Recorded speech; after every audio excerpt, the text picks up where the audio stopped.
Di sebuah desa tua, jauh dari keramaian, ada hutan keramat yang menyimpan sebuah kuburan pesugihan. Tempat itu menjadi rahasia gelap, penuh cerita tentang tumbal darah dan perjanjian dengan makhluk gaib. Tak ada yang berani mendekat, kecuali seorang nenek renta bernama Atun. Wajahnya penuh keriput, tubuhnya bungkuk, tapi matanya menyimpan bara yang tak pernah padam. Bagi warga desa, Atun hanya penjaga kuburan. Namun tak ada yang tahu, doa-doa yang ia bisikkan setiap malam bukan sekadar doa biasa. Itu adalah warisan ilmu leluhur yang kelam, sekaligus sumpah berdarah yang harus dijaga. Hidup Atun yang sunyi berubah ketika cucu kesayangannya, Fatimah, diculik dan dijadikan tumbal pesugihan. Arwah Fatimah menjerit di antara kuburan, tak bisa tenang. Dan air mata seorang nenek pun berubah menjadi api dendam. Inilah kisah mencekam, ketika doa menjadi senjata, dan seorang nenek sakti menantang para dukun pesugihan dalam perang gaib yang mengubah malam desa menjadi neraka. Assalamualaikum warahmatullahi wabarakatuh. Selamat datang di channel Cerita Serem. Sebelum lanjut cerita, tulis sholawat dulu di komentar ya, agar kelak kita mendapatkan syafaat di akhirat nanti. Amin. Di ujung sebuah desa tua yang dikelilingi hutan keramat, berdiri sebuah kuburan yang sejak puluhan tahun ditakuti warga. Kuburan itu bukan kuburan biasa. Di sanalah para pemuja pesugihan mengikat perjanjian mereka dengan darah dan tumbal manusia. Hutan yang menaungi kuburan itu selalu lembab, dipenuhi kabut meski siang hari. Pepohonan besar menjulang, akarnya melilit seperti ular, dan di batangnya sering terlihat bekas sesajen yang menghitam. Tak ada satupun warga desa yang berani mendekat ketika matahari mulai tenggelam, kecuali seorang nenek tua bernama Atun.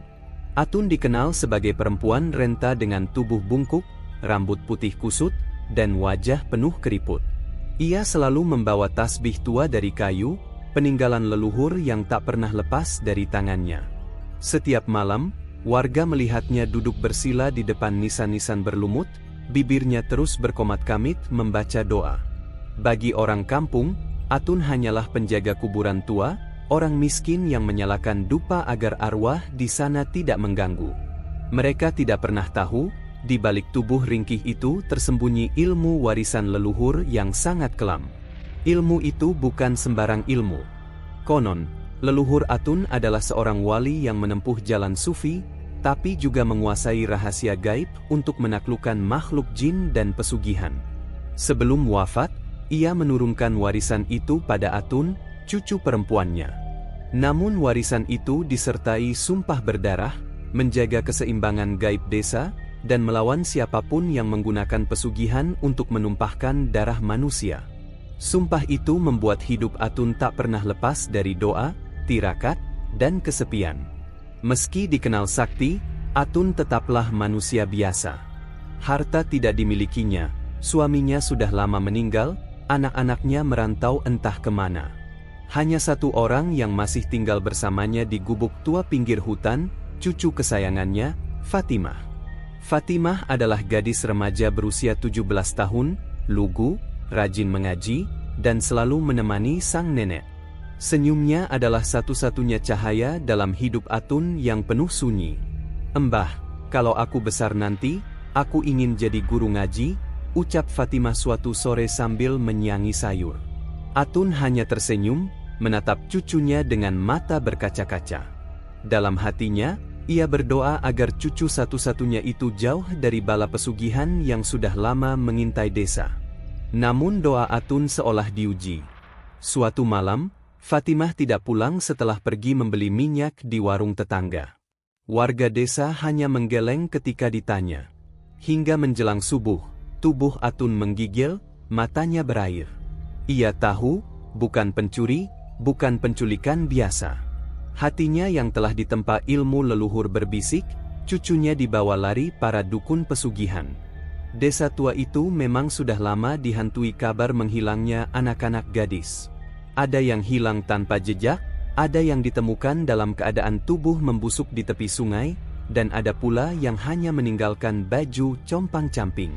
Semua orang tahu, ada dukun-dukun yang melakukan ritual pesugihan. Mereka lapar darah muda untuk memperkuat perjanjian dengan makhluk halus. Namun tak seorang pun berani menuduh secara terang-terangan.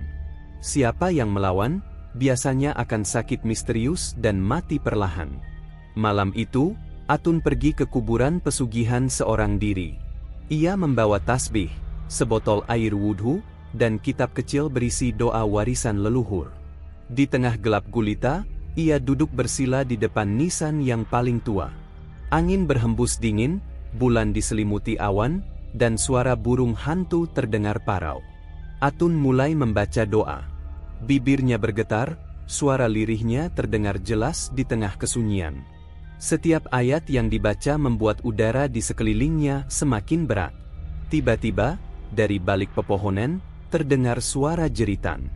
Jeritan itu begitu familiar. Suara seorang gadis yang merintih kesakitan. "Mbah, tolong!"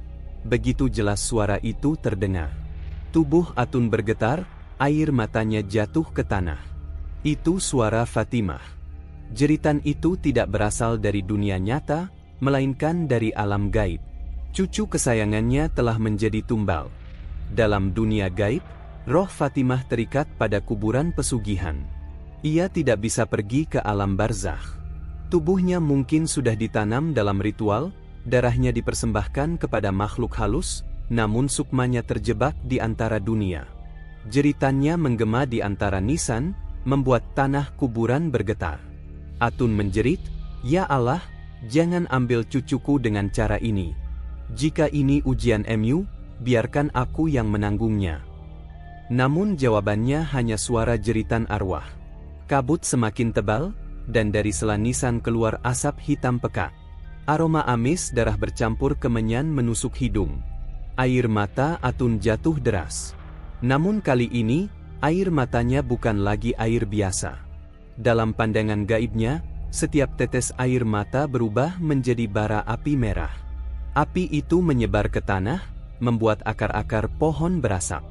Hatinya terbakar oleh dendam. Ia sadar, cucunya tak akan kembali dengan cara biasa. Fatimah telah ditumbalkan. Arwahnya akan terus merintih sampai ikatan pesugihan diputuskan. Malam itu, di tengah kuburan pesugihan, Atun mengucapkan sumpah. Suara tuanya bergetar, namun tegas. "Aku, Atun binti Rahman, pewaris ilmu leluhur, bersumpah demi nama Allah. Aku akan melawan siapapun yang menumbalkan darah cucuku. Dengan doa-doa Quran, dengan ilmu yang kuterima dari leluhur, aku akan hancurkan mereka. Dan bila aku harus binasa dalam pertarungan ini, biarlah tubuhku menjadi perisai bagi cucuku." Sumpah itu bukan sekadar ucapan. Getarannya mengguncang jagat gaib. Burung-burung gagak terbang berhamburan dari pohon. Suara serangga mendadak hilang. Tanah kuburan retak, mengeluarkan cahaya merah menyala. Atun tahu, para dukun sudah merasakan tantangannya. Mereka akan datang, dan malam-malam berikutnya akan menjadi ladang pertempuran. Ketika fajar menyingsing, Atun kembali ke gubuknya dengan tubuh lelah. Warga desa melihatnya berjalan dengan mata merah dan wajah pucat, namun tak seorang pun berani bertanya. Hanya ada bisik-bisik, "Nenek Atun marah, semoga kita semua tidak ikut terkena bala."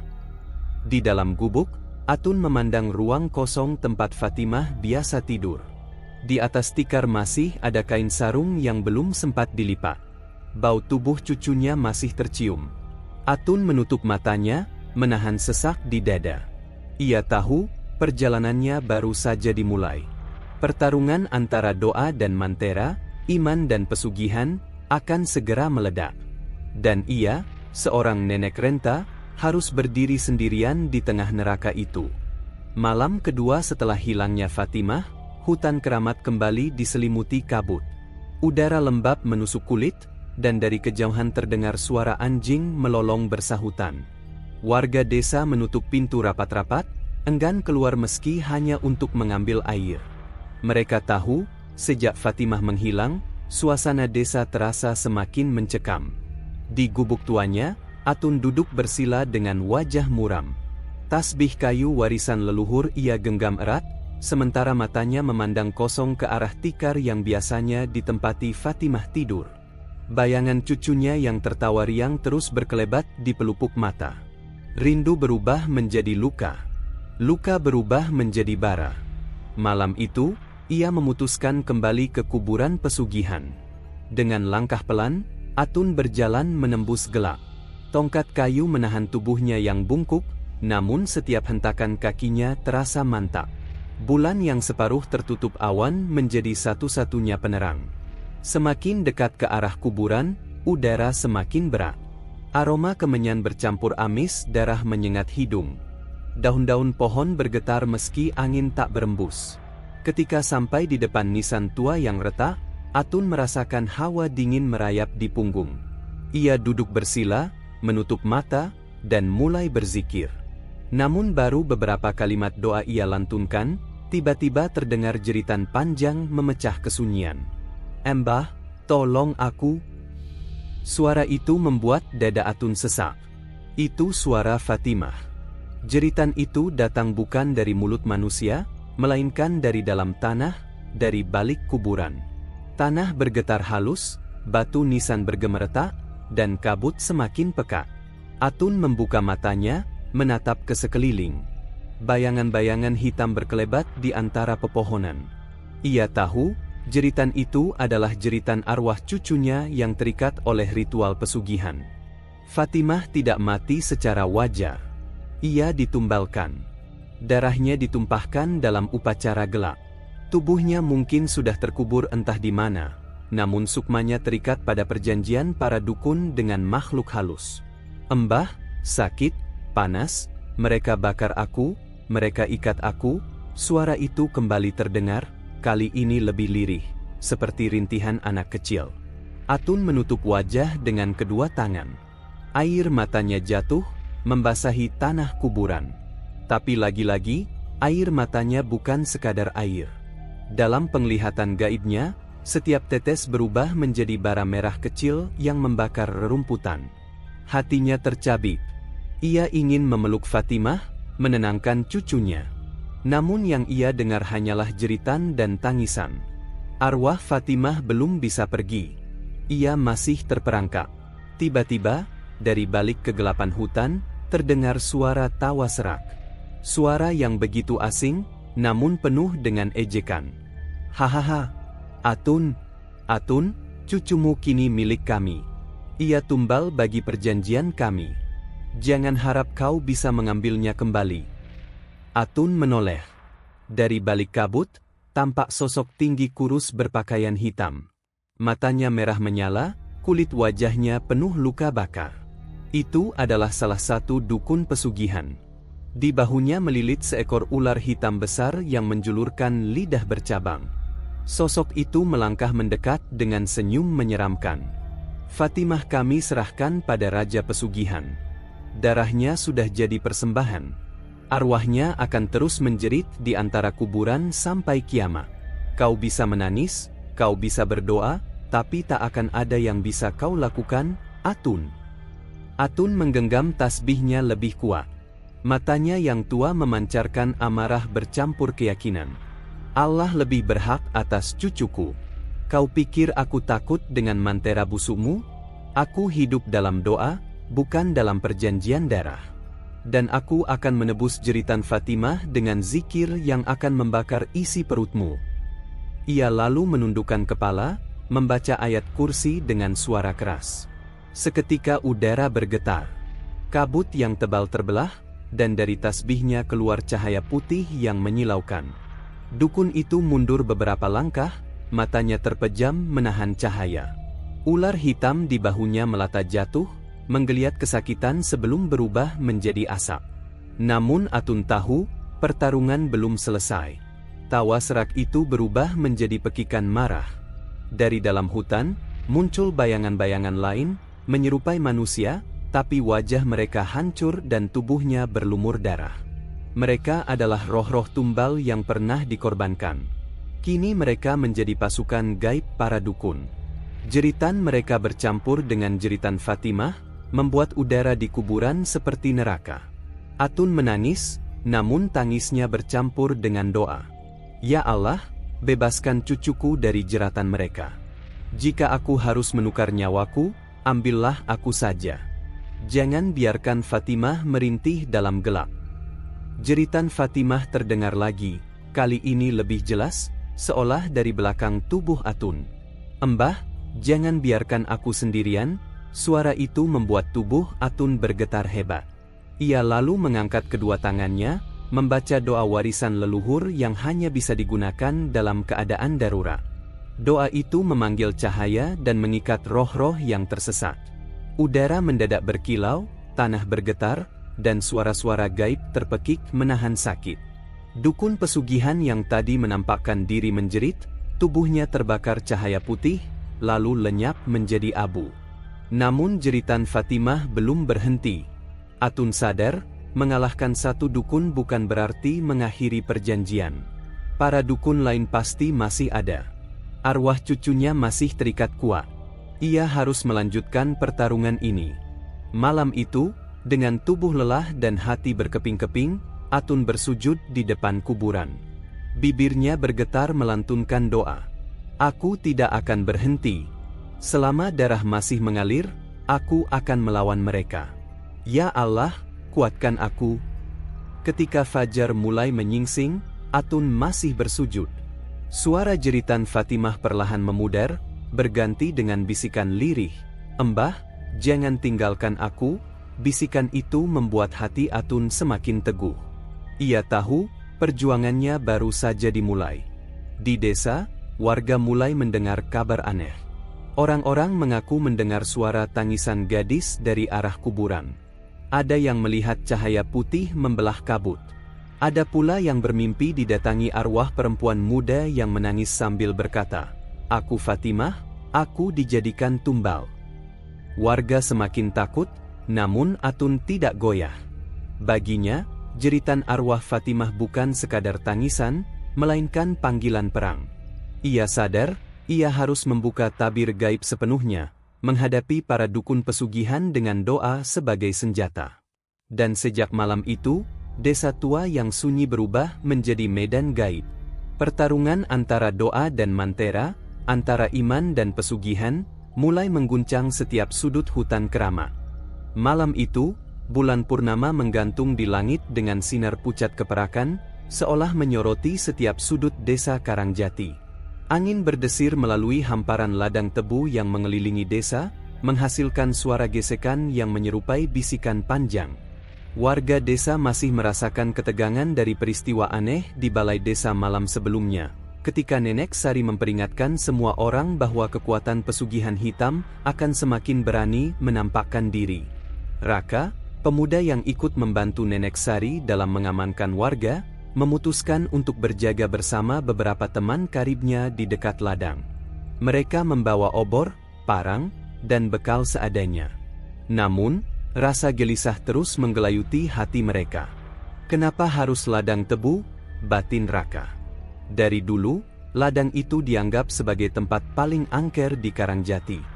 Banyak warga yang mengaku melihat bayangan hitam atau mendengar suara-suara tanpa wujud ketika melewati ladang pada malam hari. Sejak isu pesugihan menguat, ladang itu semakin sering disebut-sebut. Menurut Nenek Sari, disitulah energi kegelapan paling kuat berkumpul. Ladang tebu menjadi semacam gerbang yang dipakai makhluk gaib untuk keluar masuk ke dunia manusia. Bisikan di ladang. Ketika malam semakin larut, Raka mendengar sesuatu. Suara lirih, seakan ada seseorang memanggil namanya dari antara batang-batang tebu. Raka, suara itu panjang, mendesir, dan membuat bulu kuduknya berdiri.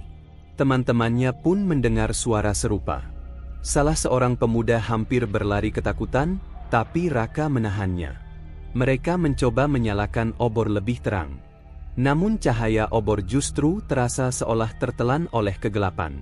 Setiap kali mereka menoleh, seolah ada sosok tinggi besar yang bergerak cepat di antara tebu. Namun saat dikejar, sosok itu hilang begitu saja. Ini ulah pesugihan hitam, gumam Raka lirih. Tak lama, bayangan hitam setinggi pohon kelapa muncul jelas di tengah ladang. Matanya merah menyala, tubuhnya kurus tapi tinggi menjulang, dengan tangan panjang berujung kuku hitam. Makhluk itu menatap lurus ke arah mereka. Para pemuda ketakutan, sebagian mundur. Kedatangan Nenek Sari. Tepat ketika rasa takut mulai memuncak, langkah pelan terdengar dari arah jalan setapak. Nenek Sari muncul, membawa tongkat kayu tua dan sebuah tasbih besar yang selalu melingkar di tangannya. Wajahnya tenang meski sinar bulan memperlihatkan kerut-kerut tajam yang menambah kewibawaannya. "Jangan takut," ujarnya mantap. "Kekuatan doa lebih kuat dari segala kegelapan." Nenek Sari lalu berdiri tegak di hadapan bayangan hitam itu. Tangannya terangkat, tasbih di genggamannya berputar pelan. Ia mulai melantunkan doa dengan suara tegas namun lembut. Setiap bait doa keluar, udara sekitar bergetar, seolah ladang tebu ikut bergemuruh. Bayangan hitam itu meraung keras, suaranya memekakkan telinga.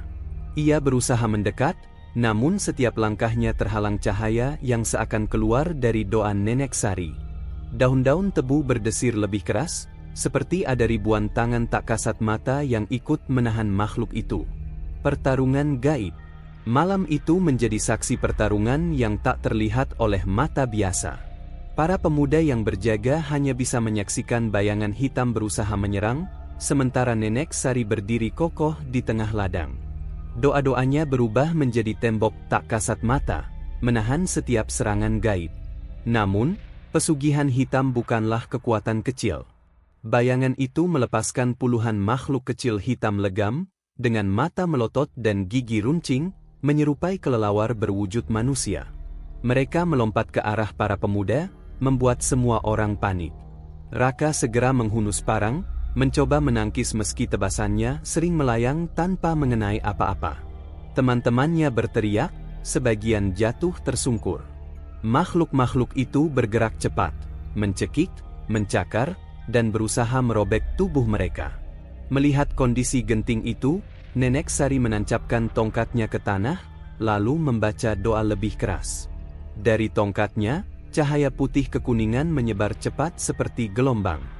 Makhluk-makhluk kecil itu menjerit, terbakar, dan lenyap satu persatu menjadi asap hitam. Bayangan besar itu meraung lebih keras, suaranya mengguncang langit malam.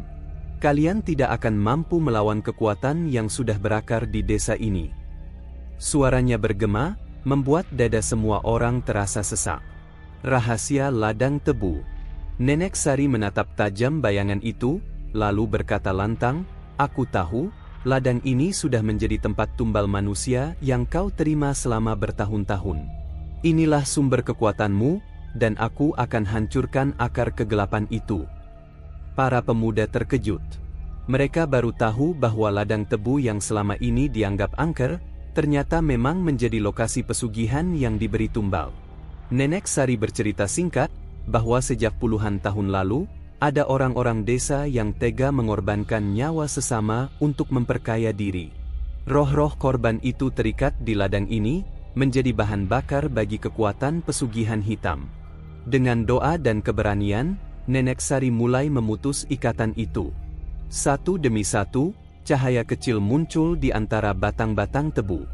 Cahaya itu menyerupai wujud manusia samar, menanis, lalu perlahan terangkat ke langit.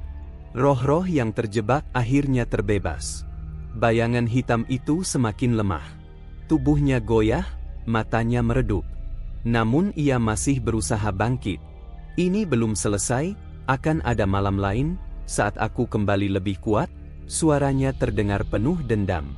Dengan teriakan terakhir, sosok itu lenyap menjadi kepulan asap hitam pekat. Ladang tebu pun kembali sunyi, hanya suara jangkrik yang terdengar. Setelah pertarungan, para pemuda jatuh terduduk, napas mereka terengah-engah. Mereka menatap Nenek Sari dengan rasa kagum sekaligus haru. Raka berjalan mendekat, lalu berlutut di depan wanita tua itu. "Kalau tidak ada nenek, kami sudah mati."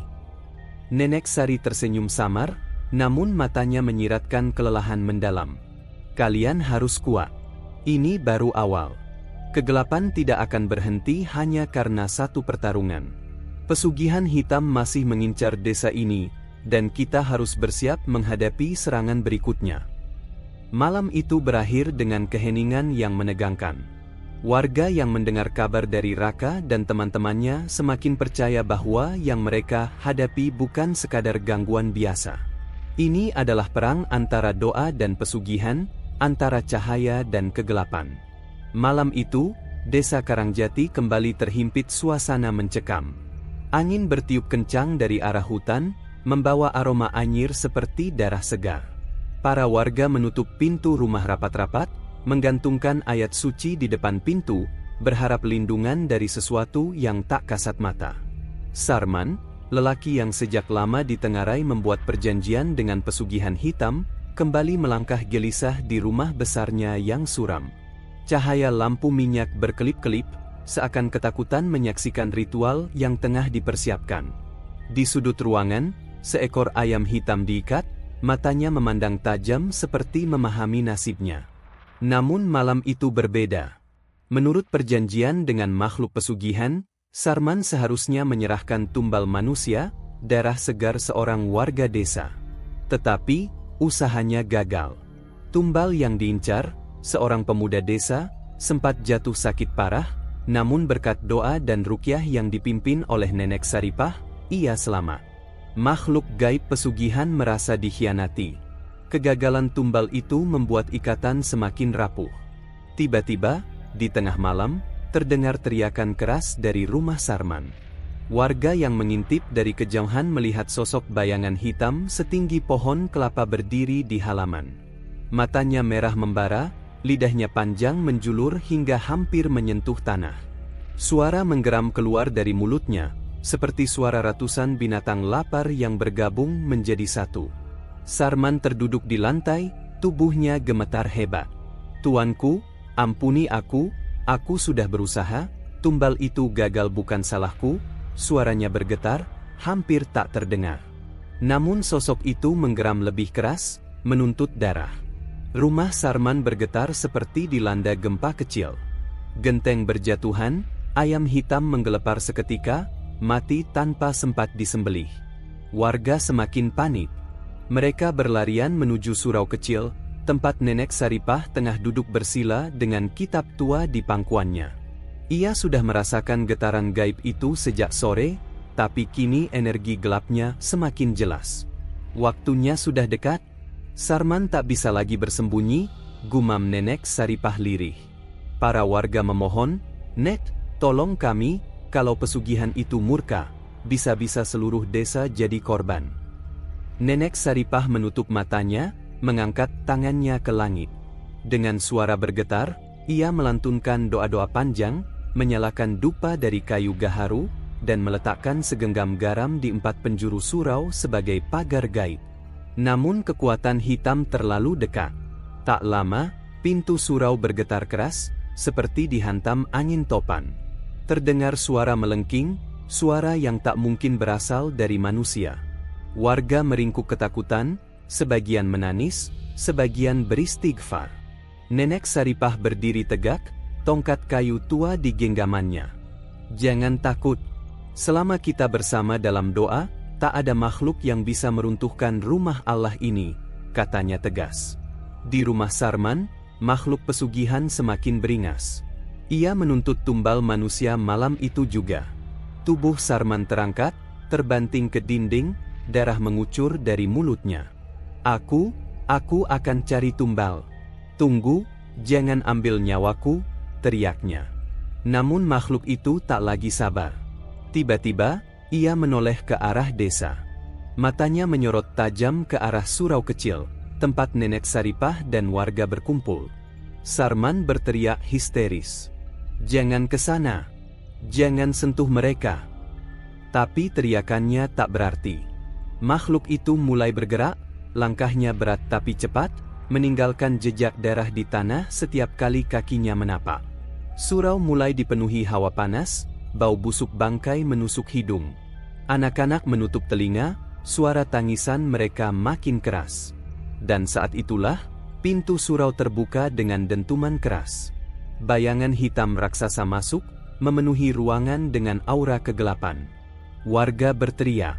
Namun Nenek Saripah berdiri paling depan, wajahnya tak gentar sedikit pun.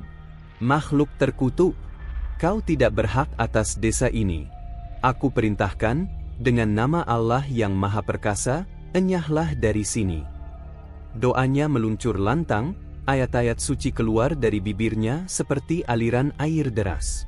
Tongkat kayunya dipukulkan ke lantai, dan seketika cahaya putih menyilaukan memenuhi ruangan.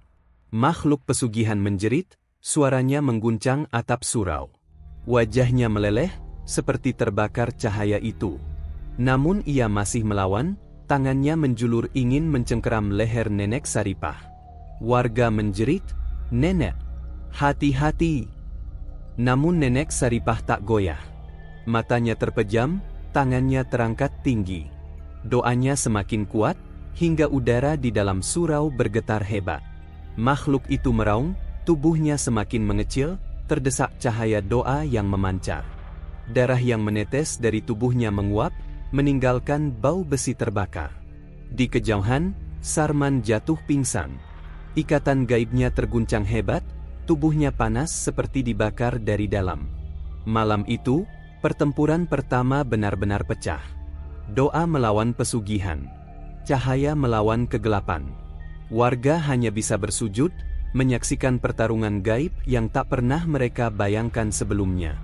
Dan pada akhirnya, makhluk itu terlempar keluar dari surau dengan dentuman keras, menghilang ke arah hutan. Namun sebelum lenyap, ia sempat berteriak, "Ini belum selesai. Akan ada darah yang kubawa. Dan kau, Saripah, akan menjadi lawan terakhirku." Hening menyelimuti surau. Warga menatap Nenek Saripah dengan campuran harap dan takut. Nenek Saripah menurunkan tongkatnya, napasnya tersengal.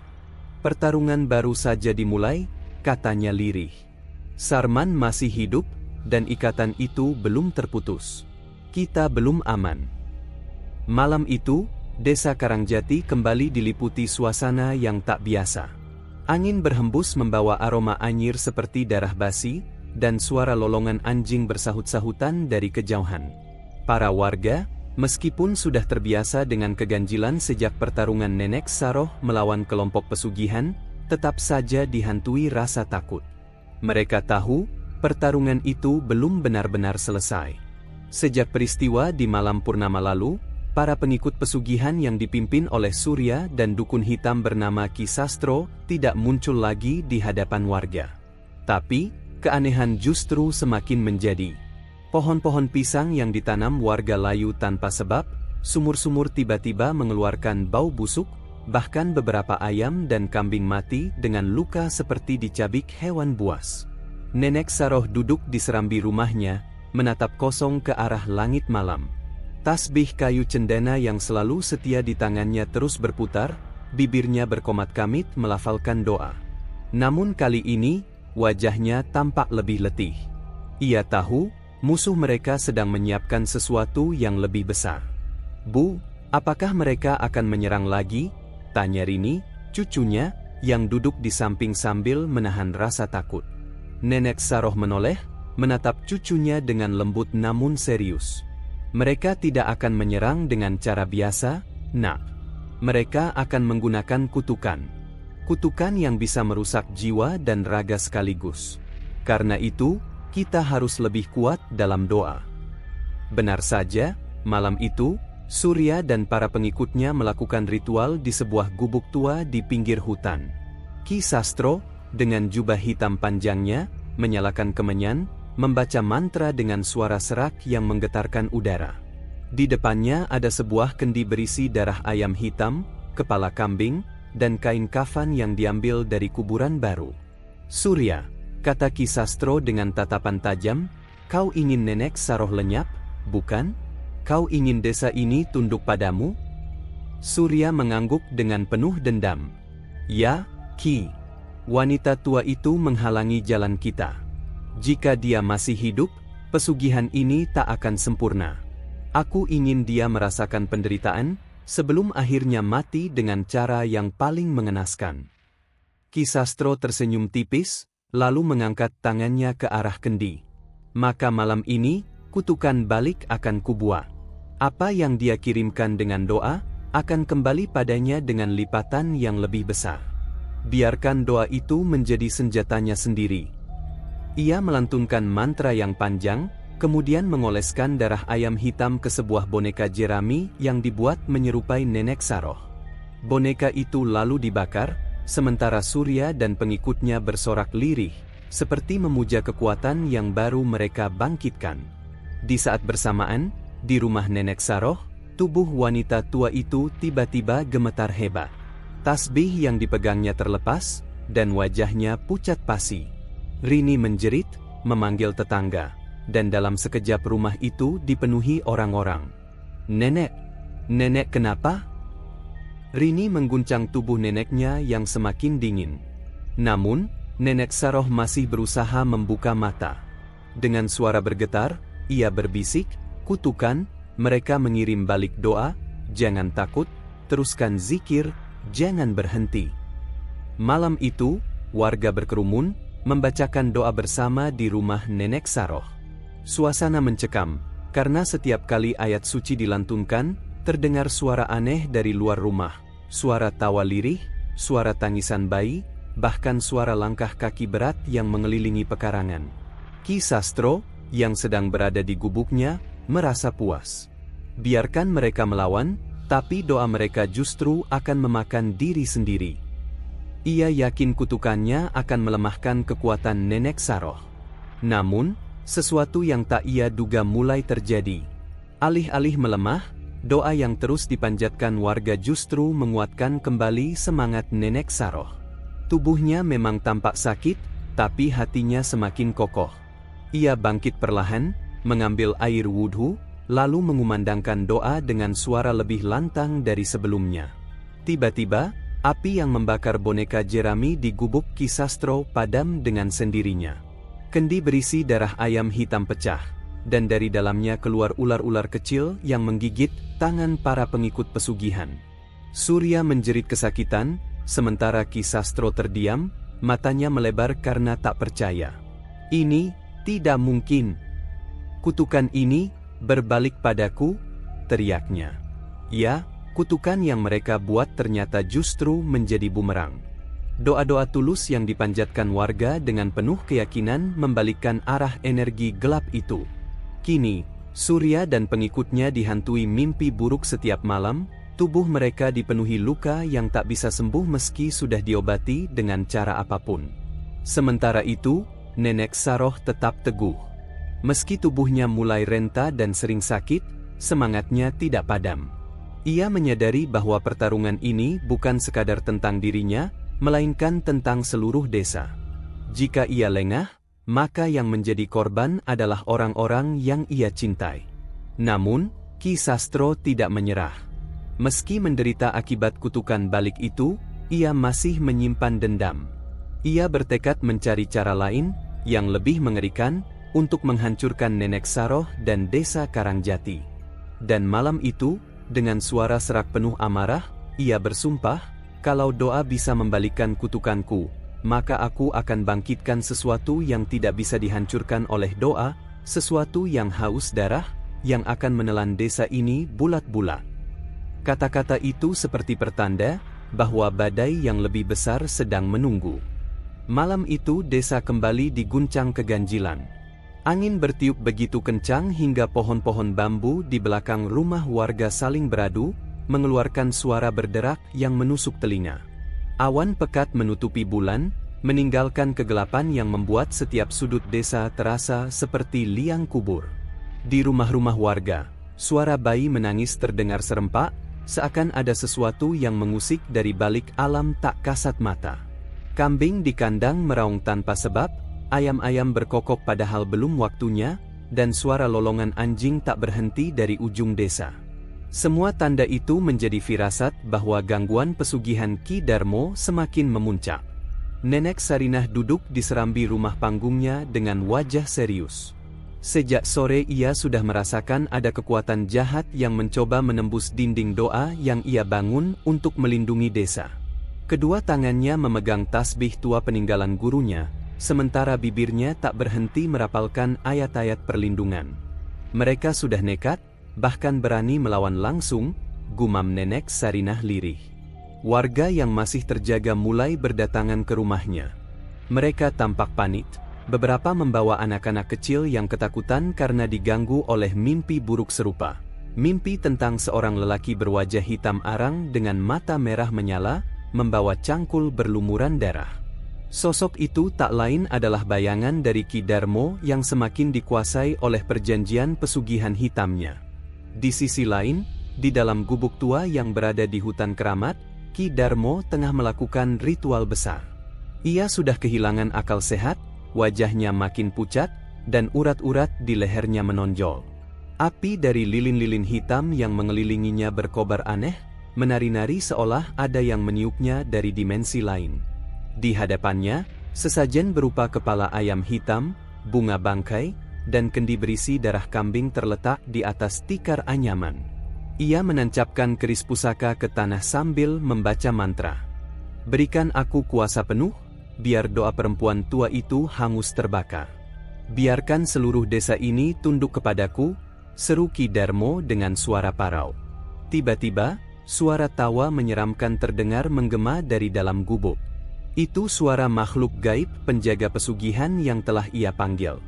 Bayangan hitam raksasa muncul di belakangnya, tinggi menjulang dengan kepala menyerupai kambing namun matanya merah seperti bara api. Makhluk itu berbisik, "Aku sudah kenyang dengan tumbalmu, Darmo. Kini waktunya aku menagih. Doa perempuan tua itu hanya bisa dilawan jika kau menyerahkan darah yang lebih besar, darahmu sendiri, atau darah seluruh warga desa." Ki Darmo menggertakkan giginya. Ia tahu ikrar pesugihan hitam bukanlah permainan. Ia sudah masuk terlalu jauh. Namun yang membuatnya semakin takut adalah kenyataan bahwa doa-doa Nenek Sarinah mulai membakar pagar gaib yang selama ini melindunginya. Pertarungan gaib. Malam itu, benturan antara doa dan pesugihan benar-benar terjadi. Warga yang berkumpul di rumah Nenek Sarinah merasakan tanah bergetar. Langit seperti akan runtuh, petir menyambar tanpa hujan. Nenek Sarinah berdiri di tengah ruang, memejamkan mata, lalu berkata dengan suara lantang, "Ya Allah, jika ini ujian bagi hamba, maka kuatkanlah. Lindungi desa ini dari perjanjian setan yang dilakukan Darmo. Jadikan doa kami api yang membakar ikatan kufur itu." Sekonyong-konyong, tasbih di tangannya bergetar keras. Cahaya putih keluar dari setiap butirannya. Warga yang melihat ikut menundukkan kepala, melantunkan doa bersama-sama. Suara doa itu membentuk getaran yang semakin lama semakin kuat. Di gubuk hutan, Ki Darmo berteriak kesakitan. Dinding gubuknya retak, sesajen yang ia letakkan meledak, menyemburkan darah ke segala arah. Makhluk hitam penjaga pesugihannya menjerit marah, tubuhnya terbakar oleh cahaya doa dari arah desa. "Berhenti! Doa itu membakar ikatanku," jerit makhluk itu. Namun Ki Darmo, bukannya mundur, justru menancapkan kerisnya lebih dalam ke tanah sambil memuntahkan darah dari mulutnya. Ia berusaha membalikkan kutukan, mengirimkan energi hitam ke arah desa. Malam mencekam. Di desa, hawa panas menjalar ke rumah-rumah warga. Beberapa orang jatuh pingsan, anak-anak menjerit ketakutan. Bayangan hitam berbentuk tangan raksasa mencoba meraih mereka. Namun setiap kali mendekat, cahaya dari doa Nenek Sarinah mengusirnya. Nenek Sarinah memukul lantai kayu dengan tongkat tuanya, lalu berucap, "Atas nama Allah yang Maha Kuasa, segala ikrar dengan setan dibatalkan. Segala sumpah hitam dikembalikan kepada yang bersumpah." Kalimat itu membuat udara bergetar. Kilatan cahaya membelah langit, menyambar hutan tempat Ki Darmo berada. Di saat yang sama, Ki Darmo berteriak dengan suara mengerikan. Tubuhnya terseret oleh kekuatan yang dulu ia sembah. Darahnya muncrat, membentuk lingkaran di sekeliling keris. Makhluk pesugihan itu tertawa ganas. "Darmo, kau sudah kuberi kekayaan, tapi kau tak mampu menahan doa mereka. Kini kau sendiri yang jadi tumbalku." Ki Darmo menjerit, tubuhnya ditarik masuk ke dalam bayangan hitam, hanya menyisakan keris yang berlumuran darah. Pagi penuh misteri. Esok harinya, hutan keramat dipenuhi kabut tebal. warga desa menemukan gubuk tua itu sudah hancur rata dengan tanah. Yang tersisa hanyalah keris hitam yang tergeletak di tengah tanah basah, berbau amis darah. Tak seorang pun berani menyentuhnya, hingga Nenek Sarinah datang. Dengan doa dan bacaan ayat suci, ia membungkus keris itu dengan kain putih, lalu menguburnya jauh di bawah pohon besar di luar desa. Pesugihan itu sudah memakan pemiliknya. Tapi jangan pernah lengah. Setan tak akan pernah berhenti mencari mangsa baru, ucap Nenek Sarinah dengan wajah tegas. Sejak hari itu, warga semakin taat berdoa. Mereka percaya, hanya doa yang tulus dan iman yang kokoh bisa menjadi senjata paling kuat menghadapi kekuatan hitam. Namun, meski Ki Darmo telah hilang, malam-malam berikutnya masih sering terdengar suara aneh dari arah hutan keramat. Beberapa warga bersumpah melihat bayangan hitam menyerupai tubuh Ki Darmo berjalan tertatih di antara pepohonan. Apakah ia benar-benar sudah binasa, atau hanya tubuhnya yang dikorbankan sementara arwahnya masih terikat oleh pesugihan? Pertanyaan itu menggantung, menimbulkan ketakutan baru di hati warga. Malam itu langit gelap tanpa bintang, seolah seluruh cahaya ditelan awan pekat. Desa Kertajaya sunyi, hanya suara jangkrik dan sesekali lolongan anjing yang terdengar dari kejauhan. Namun, keheningan itu pecah ketika kabar angin beredar bahwa pesugihan yang selama ini mengikat jiwa-jiwa gelap di desa mulai menampakkan wujudnya. Nenek Kinasih duduk bersila di beranda rumah bambunya. Wajahnya keriput, namun matanya menyorotkan kewaspadaan. Sejak siang tadi, firasat buruk menghantui batinnya. Angin bertiup tidak seperti biasanya, dingin menusuk tulang, membawa aroma anyir darah yang tidak semestinya ada di udara malam. Di tengah keheningan itu, langkah-langkah tergesa terdengar mendekat. Ternyata Ki Joyo dan beberapa warga datang dengan wajah pucat. Mereka baru saja melihat sesosok bayangan besar melintas di persawahan. Tubuhnya menyerupai manusia, tapi kepalanya seperti kerbau dengan mata merah menyala. Warga yakin itu adalah jelmaan dari pesugihan hitam yang selama ini menguasai sebagian desa. "Eyang, kami takut." Sosok itu semakin berani menampakkan diri, ucap Ki Joyo dengan suara gemetar. Nenek Kinasih menghela napas dalam-dalam, lalu menatap ke arah warga yang berkumpul. "Tenanglah, Nak Joyo. Malam ini memang malam yang telah lama aku khawatirkan."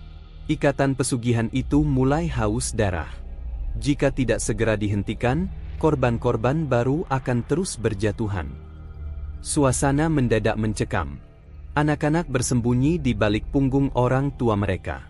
Para lelaki desa, meski berusaha tegar, tidak bisa menyembunyikan rasa takut di wajah mereka. Tanpa menunggu lama, Nenek Kinasih mengambil kendi tanah liat berisi air doa dari dalam rumah. Ia juga menggenggam tasbih kayu yang sudah usang, peninggalan gurunya dahulu. Dengan langkah pasti, ia mengajak warga menuju balai desa, tempat di mana energi pesugihan itu paling kuat dirasakan. Bayangan raksasa di balai desa. Ketika mereka tiba, udara di sekitar balai desa berubah sangat dingin. Pintu kayu berderit sendiri, seakan ada yang menunggu di dalam. Warga menahan napas, sebagian bahkan enggan masuk. Namun Nenek Kinasih tetap melangkah ke depan, tangannya bergetar sedikit, tapi wajahnya tetap penuh keyakinan. Di dalam balai desa, terlihat sesosok bayangan hitam besar, tubuhnya menjulang hingga hampir menyentuh atap bangunan. Dari kepalanya tumbuh tanduk melengkung, dan mulutnya meneteskan darah segar. Suara tertawa rendah bergema, membuat bulu kuduk siapapun yang mendengar berdiri. "Hahaha, akhirnya kau datang juga, Kinasih." Suara itu berat, penuh ejekan. "Doa-doamu tak akan sanggup menghentikan dahaga kami. Jiwa-jiwa ini sudah menjadi milik kami." Warga yang melihat langsung berteriak, sebagian berlari keluar. Hanya segelintir yang masih bertahan, berdiri di belakang Nenek Kinasih, meski tubuh mereka gemetar. Nenek Kinasih memejamkan mata, lalu mulai melantunkan doa dengan suara lirih namun tegas.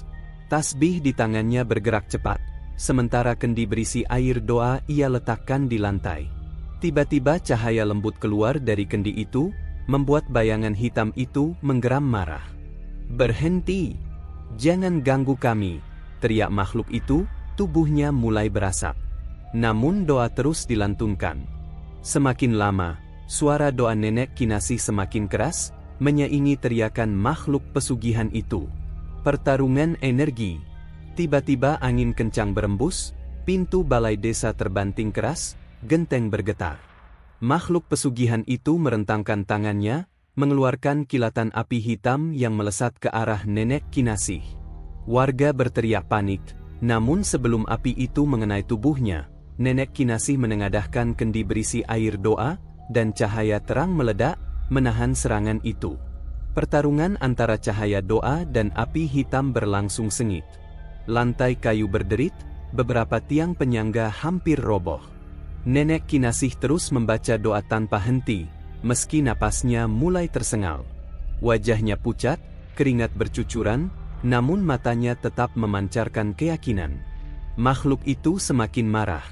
Tubuhnya membesar, suara teriakannya menggema hingga keluar balai desa. Orang-orang yang berada di luar merasakan tanah bergetar, seakan ada gempa kecil. Anak-anak menangis ketakutan, sementara para lelaki hanya bisa berpegangan satu sama lain, berharap Nenek Kinasih mampu menaklukkan makhluk itu. Dalam kekacauan itu, tiba-tiba muncul sosok lain, lelaki berambut panjang, berpakaian serba hitam, dengan kalung tengkorak menggantung di lehernya. Dialah Ki Surya, orang yang selama ini diduga menjadi dalang utama pesugihan di desa tersebut. Matanya tajam, penuh dendam, dan bibirnya menyeringai. "Kinasih, kau tak akan pernah menang. Aku telah menyerahkan lebih dari separuh jiwaku untuk kekuasaan ini. Pesugihan ini adalah darah dan dagingku. Siapapun yang menghalangi akan binasa." Doa yang tak pernah padam.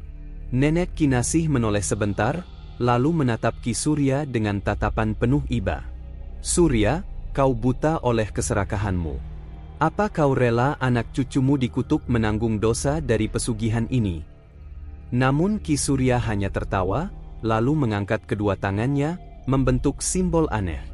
Tiba-tiba bayangan hitam itu semakin kuat, ukurannya membesar, dan kini matanya menyala lebih merah dari sebelumnya. Melihat itu, Nenek Kinasih tahu bahwa pertarungan malam ini bukan hanya melawan makhluk gaib, tetapi juga melawan jiwa manusia yang sudah dikuasai kegelapan. Dengan sisa tenaga, ia menutup mata dan melanjutkan doa, kali ini lebih khusyuk, lebih pasrah, dan lebih tulus. Air mata menetes di pipinya, bukan karena takut, melainkan karena iba pada jiwa-jiwa yang tersesat. Cahaya semakin terang, memenuhi balai desa, membuat makhluk hitam itu meraung kesakitan. Ki Surya pun terdorong ke belakang, tubuhnya terhempas menabrak dinding. Akhir malam yang berdarah. Ketika cahaya doa semakin kuat, makhluk pesugihan itu akhirnya meledak menjadi kabut hitam, lalu lenyap dalam sekejap. Namun, tubuh Ki Surya kejang-kejang, mulutnya berbusa. Ia menjerit, lalu ambruk tak sadarkan diri. Warga yang menyaksikan semua itu terdiam. Ada yang menangis lega, ada yang masih gemetar ketakutan. Balai desa kini dipenuhi bau dupa dan aroma tanah basah, tanda bahwa pertempuran spiritual baru saja berakhir. Nenek Kinasih jatuh terduduk, napasnya terengah-engah. Wajahnya pucat pasi, namun di matanya tersirat kelegaan. Ia tahu pertarungan ini belum berakhir sepenuhnya, sebab ikatan pesugihan tidak bisa dihancurkan hanya dalam satu malam. Namun, malam itu menjadi saksi bahwa doa, senjata yang dianggap sederhana, mampu menahan amukan iblis pesugihan. Desa Karangjati malam itu kembali sunyi. Namun, kesunyian itu tidak sama dengan malam-malam sebelumnya. Jika dulu sunyi berarti ketakutan, kini sunyi berarti ketenangan. Angin yang berhembus dari arah hutan larangan tak lagi membawa bau anyir darah, melainkan aroma tanah basah yang segar. Nenek Rukiah duduk di serambi rumahnya, menatap bulan purnama yang perlahan meninggi di langit. Tubuhnya yang renta tampak lebih tenang, meski jelas terlihat rasa lelah yang belum sepenuhnya sirna. Di hadapannya, Ki Dharma duduk bersila, wajahnya menunduk penuh rasa hormat. Warga desa, satu persatu, mendatangi rumah sang nenek dengan membawa makanan, air, dan ucapan terima kasih. Namun, meski semua tampak damai, hati Nenek Ruqyah tidak sepenuhnya lega. Ia tahu, pertempuran yang baru saja mereka lalui hanyalah puncak dari satu babak. Di balik kekalahan makhluk pesugihan, masih ada jejak-jejak gelap yang bisa kembali terbuka jika manusia tergoda oleh janji kekayaan instan. Ki Dharma, ucap Nenek Ruqyah dengan suara serak namun tegas. Gerbang pesugihan itu sudah kututup dengan doa. Namun, kunci doa bisa patah jika ada lagi manusia yang membuka hatinya untuk keserakahan. Ki Dharma mengangguk pelan. Ia memahami benar maksud kalimat itu. Sejarah desa Karangjati terlalu kelam untuk dihapus hanya dengan satu malam pertarungan. Sudah banyak nyawa melayang karena perjanjian berdarah yang ditanamkan oleh para pendahulu yang salah jalan. Malam itu, Nenek Ruqyah mengajak warga yang berkumpul untuk melakukan doa bersama. Mereka duduk melingkar di halaman rumahnya, diterangi lampu minyak yang redup.